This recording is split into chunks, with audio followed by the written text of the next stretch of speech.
Thunderbolt is a Zamperla steel coaster at Luna Park in Brooklyn, New York. It is the only Zamperla Thunderbolt model currently operating, with 2 more set to open in Alabama and China later this year. To be honest, when I first rode this coaster, I didn't expect much. It looked awesome, but I heard a few people online say it was a terrible experience. However, after riding this for the first time, I was pretty astounded at how much I liked it. It just goes to show that sometimes having no expectations can lead to an awesome experience. The first thing you're going to do on this coaster is go up a vertical lift hill, and this is a major missed opportunity. You have a beach right behind the lift hill, but instead you get this view of a big patch of dirt on your left and a concrete lot on your right. Anyway, after the lift hill, you go down a 90-degree drop, much like a B&M dive coaster. The main difference here is there's no holding brake, so the vertical drop feels much faster. Now that also means it isn't as suspenseful, but it's still a thrilling way to start things off.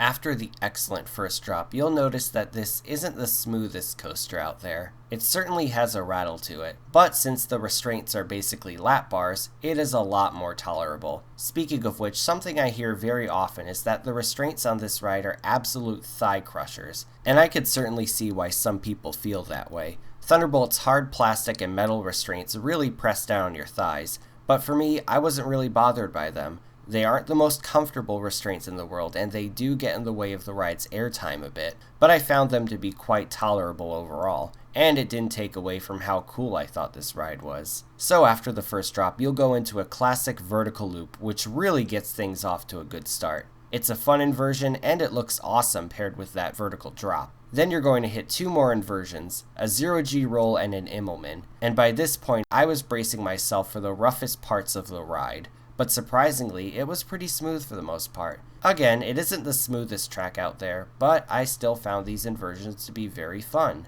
Following the inversions is a few airtime hills, which will give you some crazy ejector airtime. I'd say it's some of the most underrated ejector air I've ever gotten on a ride.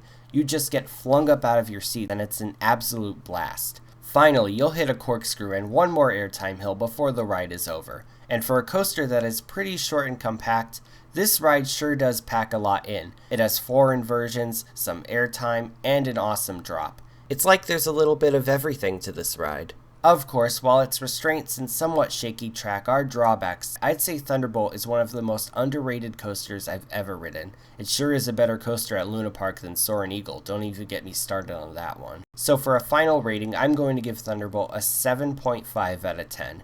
It isn't the biggest and best coaster out there, but it's not a bad ride at all. In fact, I'd say it's pretty darn good. Thanks for watching, everyone. Feel free to subscribe and follow me on social media. I'm on Twitter, Instagram, and Facebook. You could find links in the description. This is Theme Park Crazy, and I'll see you all next time.